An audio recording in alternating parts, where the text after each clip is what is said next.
O, Rebecca, meron tayong family photoshoot this afternoon, ha? Siguraduhin mong dumating ka. Nasaan ka nga pala? Nasa salon po. Sinong kasama mo? Si Sheila. Hi, tita. Si Rebecca po. Akala ko magkasama kayo. Next time na darating ako dito, sana hindi na mukhang binagyo tong bahay ko. Wala na namang magawa. Sino kaya pwedeng makulit? Alam ko na. Brian, di ko kailangan makapag-usap sa'yo. Mas mabuti pang umalis ka na ng bansa para matahimik na tayo. Please, huwag ka na magpapakita sa akin. Daddy, sino po yung kausap nyo? Ikaaway po ba si Daddy? Kasi po may narinig ako kanina ang kausap niya sa phone. Parang galit po siya. Tapos, pinapayos siya pa ng bansa. Sino daw kausap ng daddy mo? Brian daw po.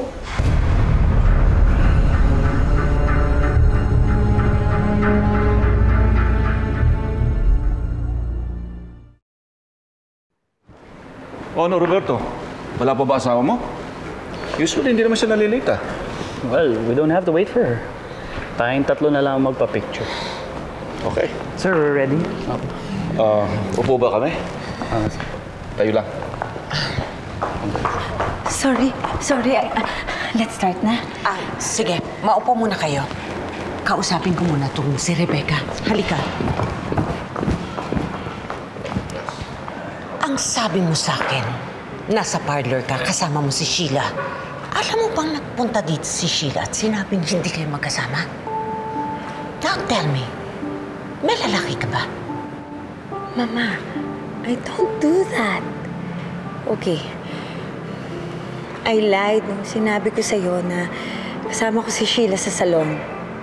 I was out drinking with other friends. Pero hindi ako nanlalalaki. I belong to Roberto and no one else. Alam mong hindi ako madaling mabola. Siguraduhin mo lang na linisin mo yung aktibidades mo. Baka mamaya makasira ka pa sa pangalan natin. Halika na.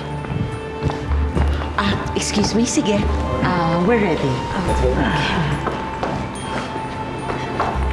Ito ka sa kabila.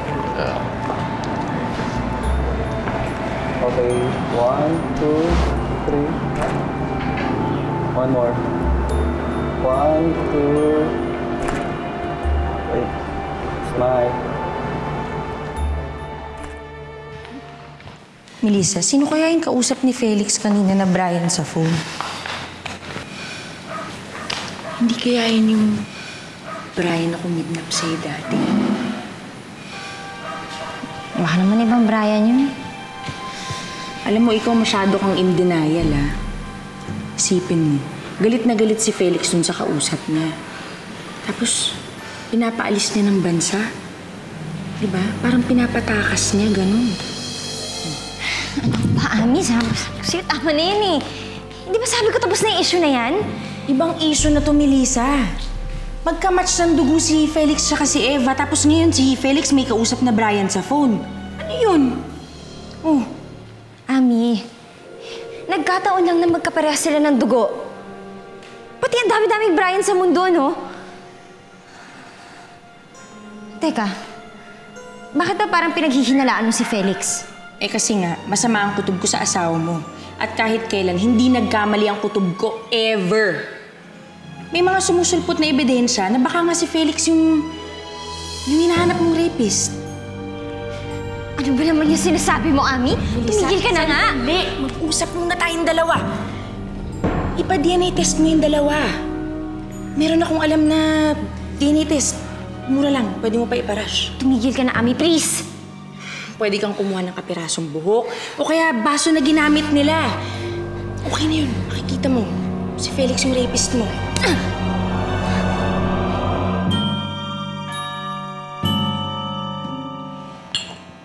Wala pa ba ang mami mo at ang tita Ami mo? Lumabas lang po sila eh. Parang pag-uusapan po nila si Brian. Yung friend niyo po, yung kausap niya sa cellphone kanina. Ha? Ano kinuwento mo? Nakwento ko po kala Mami. Nagalit po kayo kay Brian. Na pinapalis niyo po siya ng bansa. Kawan niyo po ba yun? Nagtataka nga po si Tita Ami kung bakit yung kausap yung Brian na yun eh. Ba't nananampal ka? Ami naman kasi, binabastos mo na si Felix sa harapan ko! Nagmamalasakit na ako sa'yo, Melissa. Kala mo, kung wala kang matinong sasabihin, umalis ka na lang! Pasensya ka na kung may nasabi ako nakasakit sa'yo, ah. Pero hindi ibig sabihin yan, mali ako. Bakit? Sigurado ka bang tama yung mga paratang mo? Naiintindihan mo ba kung ano sinasabi mo sa akin, Ami? Alam mo naman kung paano kumiinahon at minahal ni Felix. Kaya imposible yan sinasabi mo na siya yung lalaking sumira sa buhay ko. Eh kaya nga dapat patunayan natin kung talagang mabait yung asawa mo o magaling lang lumusot. Concerned lang ako sa'yo, Melissa. Tama na! Tama na, Ami! Bukas ang pintuan para umalis ka! Umalis ka na! Sa'yo na lang yung concern mo kung sisirain mo lang kami ng asawa ko!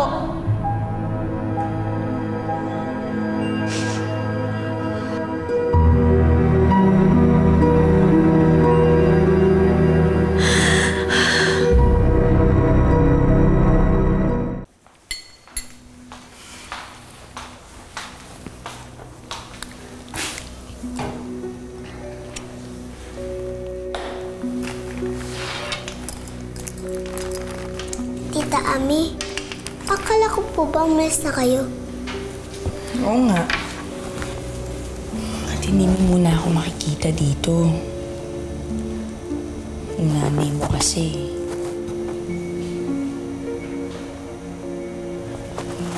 Teka, ikaw ba kumain dyan?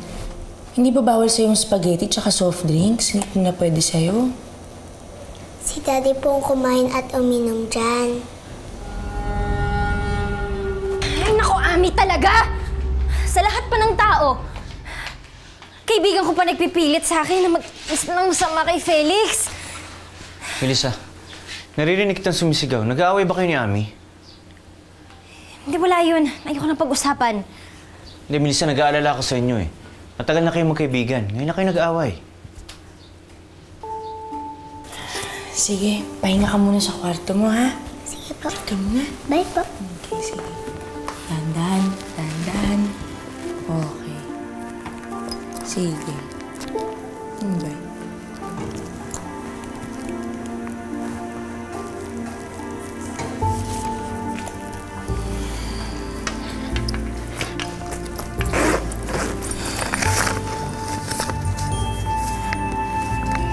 Kung ayaw malaman ni Melissa ang totoo, pues, ibahin niya ako.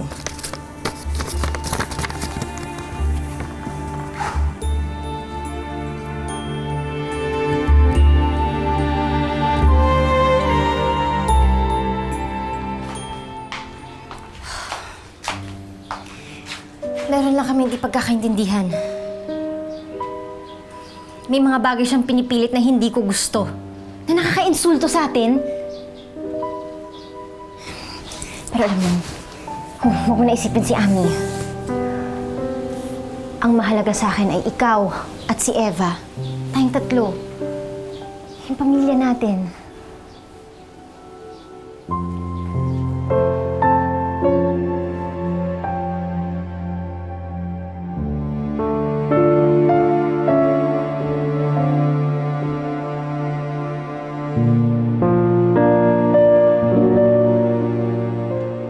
Eva?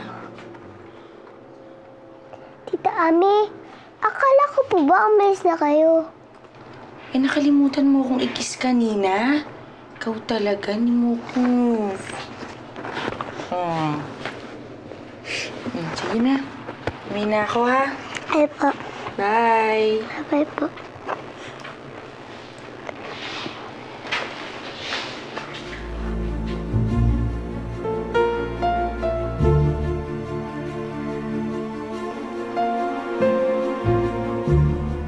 Eva? Brush mo ba to? Opo. Pahiram, ma. Sige po.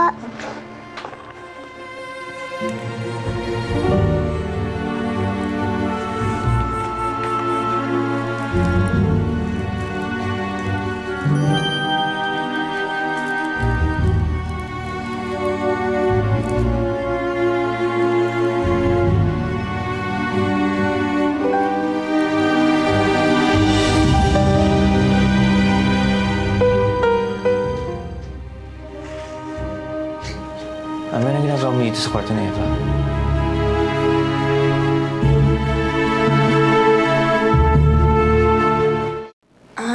Nagpaalam lang ako sa bata. Sige, mauna na ako.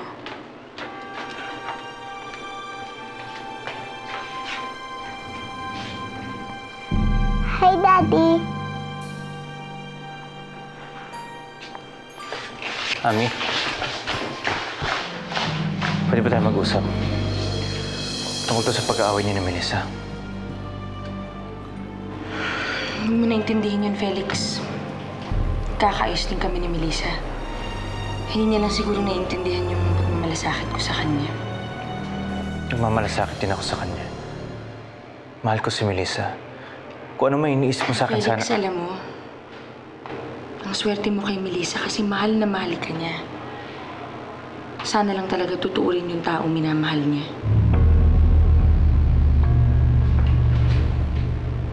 Bakit di mo ko diretsyon, Ami? Ayaw kasi kitang bastusin eh. Pinag-awayan na namin ni Melissa yan. Alam mo, Felix, sana lang talaga mali yung iniisip ko tungkol sa'yo. Kasi ang dami ng pinagdaanan ng kaibigan ko eh. Ayokong sa huli, mukha na naman siyang tanga at kawawa. Ami? Anong ginagawa mo pa dito? At ano yung sinasabi mo sa asawa ko?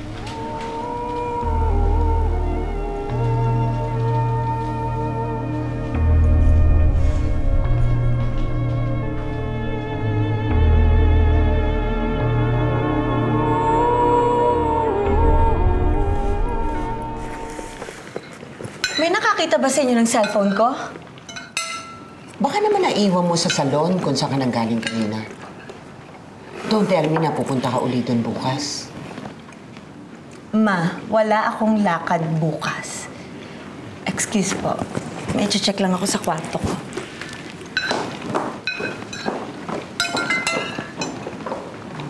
I smell something fishy with her. Sabi mo nga sa akin, may lalaki ba ang asawa mo?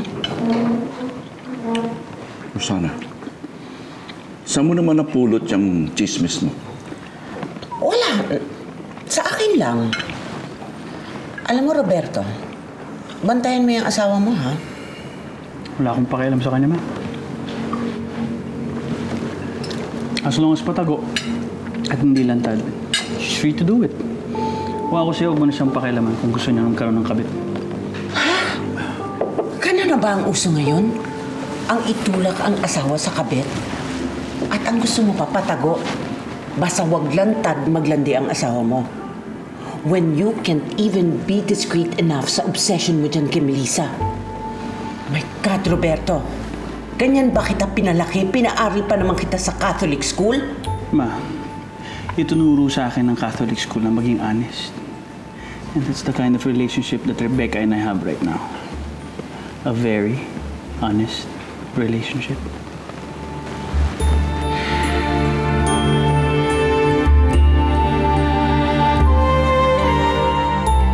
O Mare, andyan na lahat ng sample ha.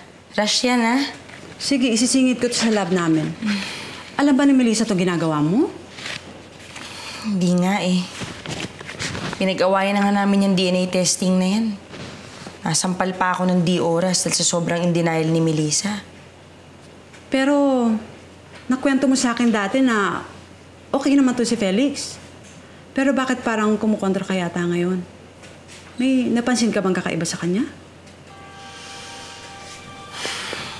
Actually, wala naman. Kaya lang nung nag-match yung dugo nila ni Eva, nag-iba talaga yung pakiramdam ko sa kanya eh. Parang lumakas yung hinala ko na siya yung rapist ni Melissa. Kaya bilisan mo na yan para malaman ko ng totoo.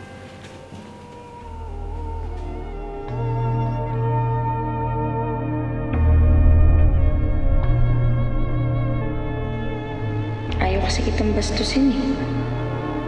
Pinag-awayan na namin ni Melissa yan. Alam mo, Felix, Sana lang talaga mali yung iniisip ko tungkol sa'yo. Kasi ang dami ng pinagdaanan ng kaibigan ko eh. Ayokong sa huli, mukha na naman siyang tanga at kawawa.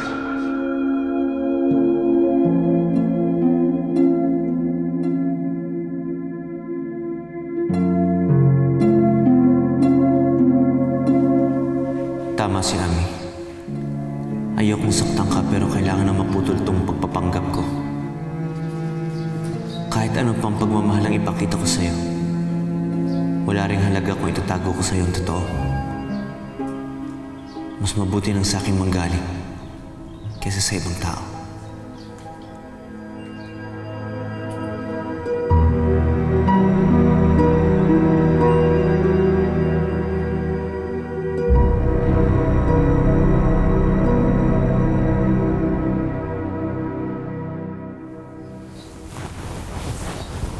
Bakit ka nakatalikod sa akin? Magtatampo ka ba? Hindi. Meron lang ako naalala.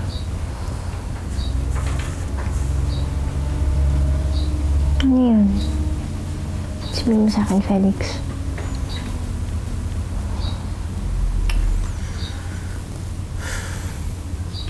Melissa, meron kasi mga bagay sa nakaraan ko na hindi mo alam eh. Mga bagay na kinakatakot ko na kailangan ko sabihin sa'yo.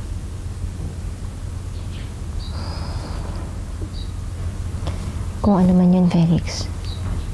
Nakikinig ako. Hindi kita huhusgahan.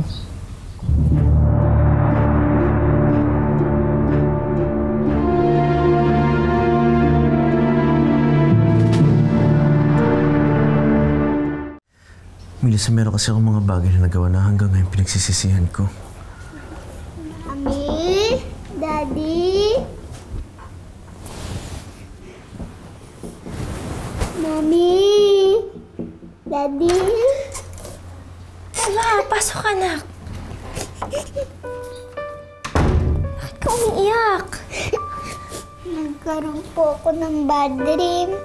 Kinuha daw po si Daddy. Hindi na daw po siya babalik dito. Ako, anak. Anak, panaginip lang yun, ha? Hindi mawawala sa atin si Daddy.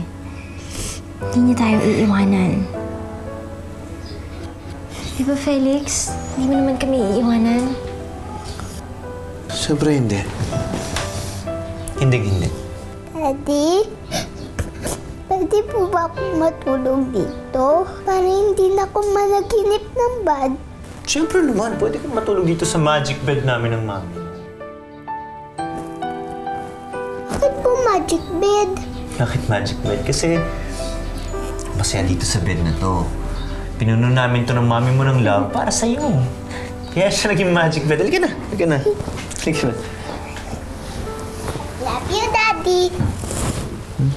Love you too. I love you, Mommy. Mahal ka din namin, Eva. Tulog na ulit, ha?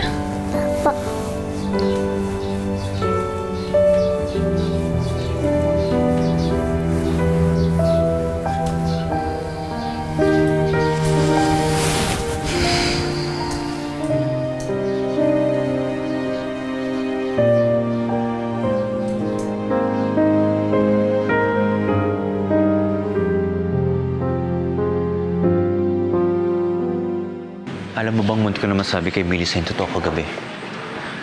Pero parang may pumigil sa akin eh. Biglang pumasok si Eva sa kwarto. Sinabi niya sa akin, nagkaroon siya ng bad dream. Meron daw balak kumuha sa akin. Pare, baka sa'yo na hindi mo talaga dapat sabihin. Yun lang yung sinasabi ko eh. Pag nalaman ni Melissa yung kasalanan ko sa kanya, sigurado ako magagalit yun sa akin. Sigurado ako magkakahiwalay kami. Pag nangyari yun, masasaktan si Eva. At yun ang pinaka-ayoko mangyari sa lahat. Masaktan ang anak ko. Alam mo, mas maganda talaga na Wala nang makakaalam ng sikreto mo. Tama ka, Kenneth. May kasalanan man ako kay Melissa. Babawiin ko na lang sa ibang bagay. Pupunuin ko na lang ng pagmamahal ang buhay namin.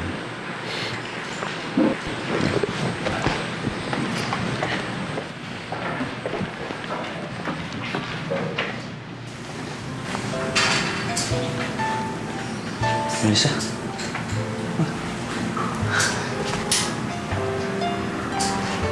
Wow!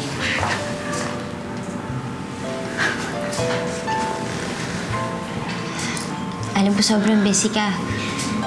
At gusto ko rin sana kasi mag-romantic dinner tayo. Pero para maiba naman, romantic lunch na lang. Salamat. Salamat. Wow. Pero sige, may naisip ako. Bago tayo mag-romantic lunch, bakit di muna tayo mag-romantic dance? Ha? Eh, hindi naman ako marunong sumayaw. Sige na. Huwag na. Sige na. Gusto ko sa yung babaeng pinakamamahal ko. Baka hindi na maulit to eh.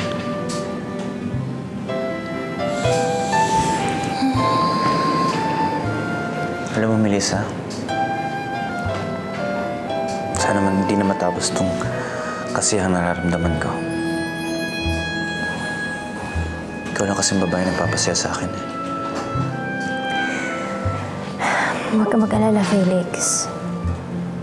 Marami pa tayong masasayang araw na dadating.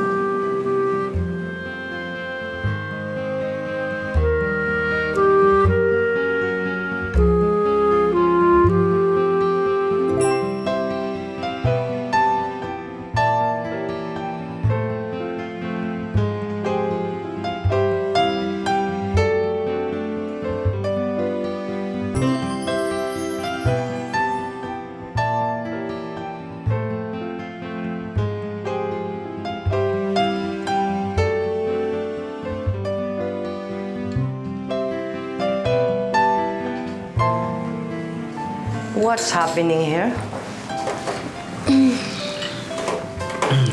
Felix, may nag-iintay sa yung trabaho. And this is what you do?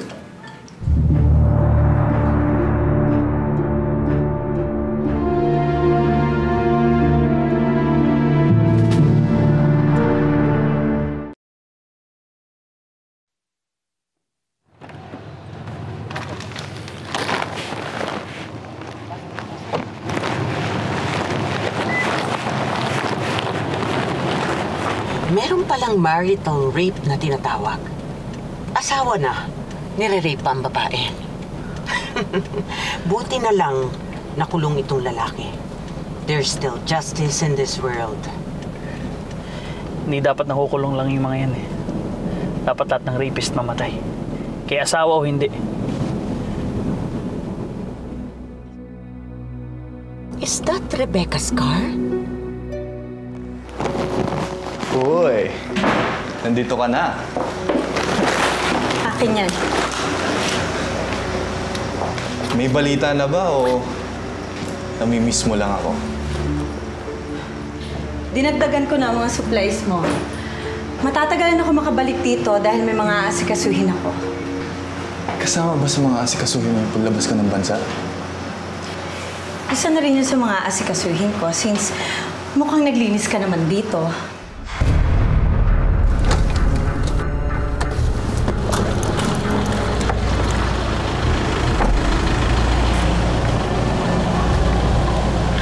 Anong ginagawa ni Rebecca dito?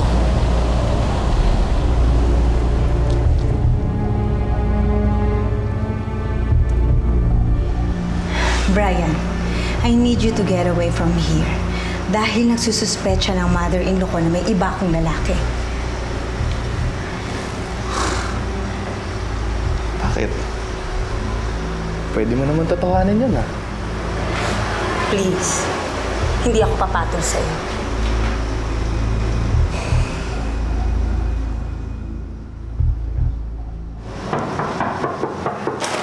Sino yan? Sino yan?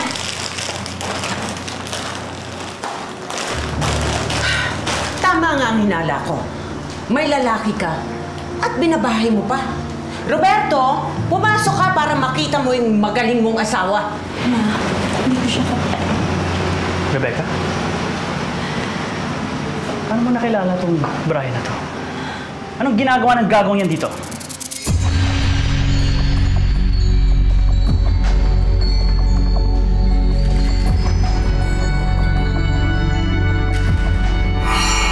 Kaya naman kitang tanggapin eh. Pero tanggapin mo na rin si Felix. Hindi siya masamang tao gaya ng iniisip mo. Yan din ang gusto kong isipin sa asawa mo eh. Pero kailangan mo makita to. Ito yung resulta ng DNA ni Felix at ni Eva. Sabihin mo sa akin kung sino ang rapist ni Melissa! Wala akong umamin sa'yo! Hindi kita gustong saktan. Pero kailangan mo malaman ng totoo, Melissa, para sa sarili mo at para sa anak mo.